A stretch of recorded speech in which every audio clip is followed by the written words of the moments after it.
Assalamualaikum warahmatullahi wabarakatuh. Hello everyone, welcome back to my YouTube channel.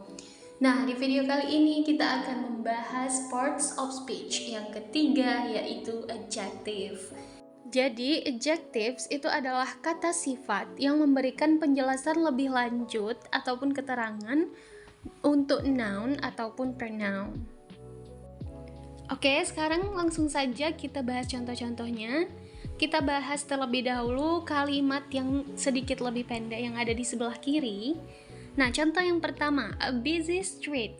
Nah, kata yang ditebalkan pada kalimat ini itu merupakan adjectives ya adik-adik. Kata tersebut itu menjelaskan street. Street itu merupakan noun. Jadi, adjective memberikan penjelasan tentang noun-nya. Adjective juga dapat digunakan untuk memberikan penjelasan tentang pronoun. Seperti contoh yang kalimat terakhir pada kalimat yang pendek-pendek ini, adik-adik bisa melihat yang bagian paling bawah, yaitu it is windy. Nah, windy ini adjektifnya menjelaskan kata it, yaitu pronoun. Oke, mari kita bahas kalimat yang sedikit lebih panjang yang ada di sebelah kanan. Langsung saja yang pertama, yaitu John's handwriting is very neat. Nah, neat ini itu datangnya setelah noun kan? Nounnya itu adalah noun phrase di sini, John's handwriting. Dan begitu pun dengan yang lainnya. Mari kita lihat contoh yang terakhir yang memiliki struktur yang sedikit berbeda. Peter is very quiet today. Akan tetapi ini juga sama ya. Kata adjectives-nya itu datang setelah noun. Berbeda dengan kalimat yang lebih pendek itu tadi. Adjectives-nya dulu, baru muncul noun-nya. Oke, selanjutnya adjectives endings. Nah, jadi adik-adik kita bisa mengidentifikasi adjective itu dengan melihat ending atau akhirannya. Sebagian adjectives itu berakhiran dengan full ataupun less. Mari kita bahas yang pertama, yaitu akhiran full. Nah, ini berarti adjektifnya itu memiliki sesuatu dalam jumlah yang banyak. Contohnya kata painful, itu artinya mempunyai banyak luka. Dan yang kedua, hopeful, yaitu artinya mempunyai banyak harapan. Nah, berbeda dengan yang kedua, yaitu akhiran less, itu berarti tanpa. Contohnya, kata leafless berarti tanpa daun-daun. Yang kedua, sleeveless artinya tanpa lengan. Nah, itu juga bisa berarti tidak mempunyai ya adik-adik. Yang ketiga itu beberapa kata sifat juga berakhiran y di akhir katanya. Contoh, a noisy room. Nah, adjectives di sini adalah noisy yang berakhiran y. Dan beberapa kata sifat lainnya juga ada yang berakhiran if adik-adik. Contoh, an active child, an expensive necklace. Masih tentang adjectives endings, jadi beberapa kata sifat itu juga berakhiran ing adik-adik. Contohnya, an interesting book, a loving parents, dan beberapa kata sifat juga berakhiran li. Contohnya, a daily newspaper, a friendly police office, a lonely boy, and a lovely girl. Masih ada beberapa akhiran adjective, contohnya yang ketujuh, yaitu akhiran able. Contohnya a comfortable chair. Dan yang kedelapan, akhiran all. Contohnya a musical instrument. Dan yang selanjutnya, akhiran n. Contoh katanya yaitu a broken chair. Dan yang selanjutnya, akhiran able. Contoh, a horrible smell. Dan yang selanjutnya, akhiran ish. Contohnya yaitu a foolish act. Dan yang terakhir yaitu akhiran os. Contohnya, a dangerous place. Oke, selanjutnya kita akan membahas tentang kinds of adjectives. Jadi, adjectives itu juga terdiri dari beberapa jenis. Contohnya yang pertama itu kata sifat yang menggambarkan kualitas kata bendanya. Contohnya, an ugly monster, a cold drink, an old house. Nah, kata yang di tengah yaitu ugly, cold, old itu menjelaskan kualitas dari noun yang datang setelahnya. Misalkan yang pertama tadi, an ugly monster. Nah, kata ugly itu menjelaskan monsternya, bahwa monsternya itu jelek. Nah, itu kan kualitas kata bendanya kan. Begitupun dengan contoh yang selanjutnya, yaitu a cold drink. Nah, cold di sini itu menjelaskan bahwa minumannya itu dingin, bukan panas. Dan yang terakhir, an old house. Kata old itu menjelaskan bahwa rumahnya itu sudah tua loh, bukan rumah yang baru dibangun. Jadi, adjectives di sini itu menjelaskan kualitas si kata bendanya. Oke, sekarang kita lanjut ke kinds of adjectives yang kedua, yaitu tempat atau negara mana seseorang atau sesuatu itu berasal, yaitu origins of people or things. Contohnya, Chinese Kung Fu, a Balinese dancer, dan yang ketiga, the English language. Nah, adjektifnya di sini, contohnya yang pertama, Chinese Kung Fu. Di sini, adjectivesnya itu adalah Chinese. Chinese ini menjelaskan Kung Fu. Kung Fu itu adalah kata benda, dan Chinese itu menjelaskan bahwa Kung Fu itu berasalnya dari Cina. Dan yang kedua, a Balinese dancer. Nah, dancer itu adalah kata benda, dancer. Nah, Balinese itu di sini menjelaskan bahwa dancernya itu berasal dari Bali. Yang terakhir, the English language. Nah, language itu adalah kata benda yang dijelaskan oleh adjective English. Di sini sudah sangat jelas sekali ya bahwa bahasanya itu adalah bahasa Inggris maupun berasal dari Inggris. Jenis adjektif yang ketiga adalah kata sifat yang memberitahu warna suatu benda. Contohnya, yang pertama, the sea is blue. Nah, the sea itu adalah kata bendanya, dijelaskan oleh adjektif blue. Dan yang kedua, George is wearing brown shoes. Nah, adjektif di sini itu adalah brown. Brown ini menjelaskan bahwa shoes, sepatu, bahwa sepatunya itu berwarna coklat.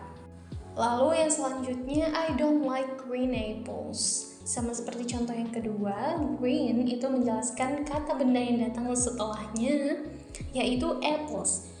Green menjelaskan bahwa apple-nya itu adalah warna hijau. Jenis adjektif yang selanjutnya adalah kata sifat yang menunjukkan ukuran kata benda yang mereka deskripsikan. Contohnya, a huge balloon. Jadi huge itu adalah adjektif yang menjelaskan balonnya, bahwa balonnya itu sangat besar. Lalu kita lihat contoh yang kedua, a big hat. Sama seperti yang pertama, big itu menjelaskan noun yang datang setelahnya. Jadi topinya itu besar, sebuah topi besar. Selanjutnya, broad shoulders. Nah, di sini adjektifnya itu adalah broad. Selanjutnya, a short man. Short di sini menjelaskan man, bahwa man-nya itu pendek. Dan yang terakhir, small animals. Jadi adjektif itu juga bisa dipakai oleh animals ya adik-adik. Nah, dia menjelaskan bahwa hewan-hewannya itu kecil.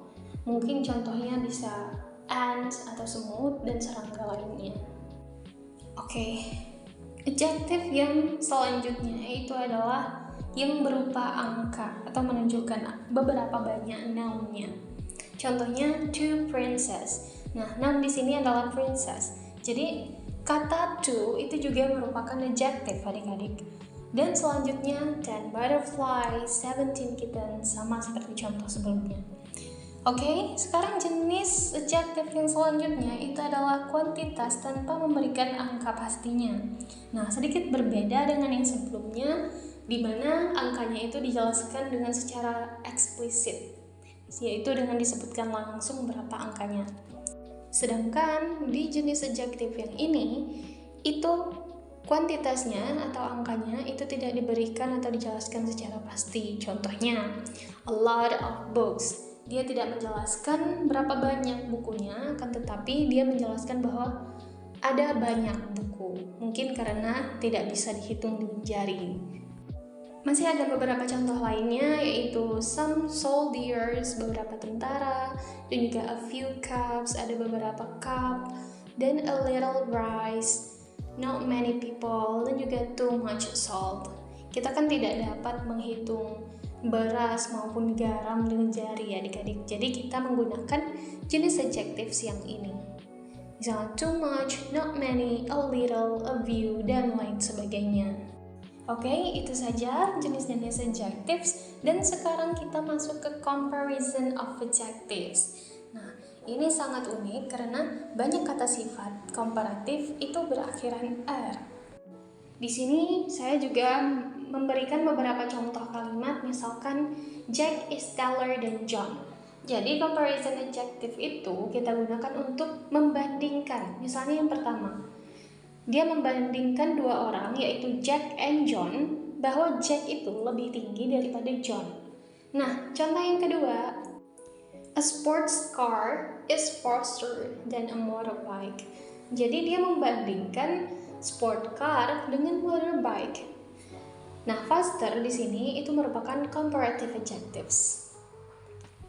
Di sini juga terdapat beberapa contoh kata yang merupakan comparative adjectives. Adik-adik bisa menghafal maupun membuat contoh kalimatnya menggunakan kata-kata ini.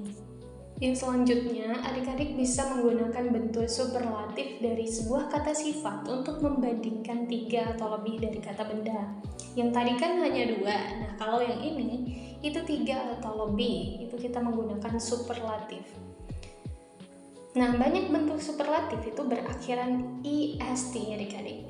Mari kita lihat contohnya. Pertama kita bahas contoh kalimatnya terlebih dahulu. Yang pertama, Mount Everest is the highest mountain in the world. Jadi di dunia itu kan ada banyak gunung. Nah, tapi karena Mount Everest itu merupakan yang tertinggi, jadi kita harus menggunakan superlatif, yaitu adjektif yang berakhiran est.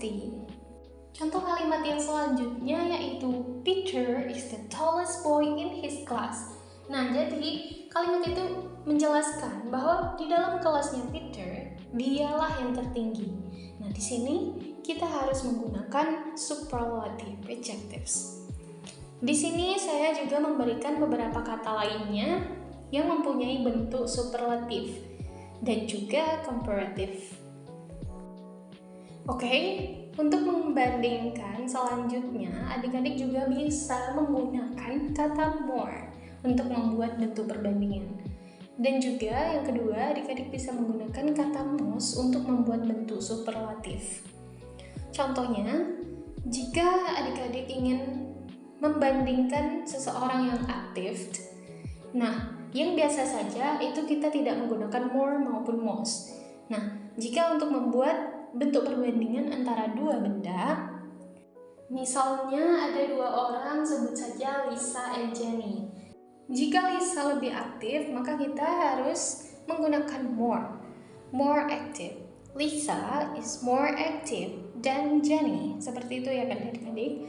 Nah, kalau untuk menggunakan kata most untuk membuat superlatif, itu misalkan untuk membandingkan 3 atau lebih orang. Misalnya dalam satu kelas itu terdiri daripada 30 orang. Nah, yang paling aktif itu adalah Lisa. Jadi kita menggunakan kata most. Lisa is the most active person in the class. Seperti itu ya adik-adik. Lalu yang terakhir, bentuk komparatif dan superlatif dari beberapa kata sifat itu adalah kata yang sama sekali berbeda dengan kata sebelumnya. Contohnya, good, better, best, little, less, and least. Sebenarnya sama, bentuk komparatif ini juga digunakan untuk membandingkan 2 benda atau 3 lebih benda. Akan tetapi bentuknya saja yang sangat berbeda dan tidak ada kemiripan satu sama lainnya. Nah, misalkan kita ingin membandingkan baju. Misalnya adik-adik membeli 3 baju. Nah, untuk membandingkan 2 antara 3 baju tersebut, adik-adik bisa menggunakan kata better. This shirt is better than the first one. Nah, kalau untuk menggunakan kata best, itu adalah yang paling, yang tertinggi kualitasnya. Berarti kalimatnya adalah this shirt is the best than the 2 others. Sedangkan kata little, less, and least itu merupakan komparatif dan superlatif yang menunjukkan kebalikannya atau rendahnya. Oke, itu saja ya adik-adik untuk video pembelajaran kita yang keempat, yaitu mengenai adjektif. Terima kasih sudah menonton video saya, dan adik-adik juga bisa mendownload worksheet ataupun latihan yang berbentuk PDF yang akan saya berikan linknya di deskripsi video ini. Terima kasih. Wassalamualaikum warahmatullahi wabarakatuh.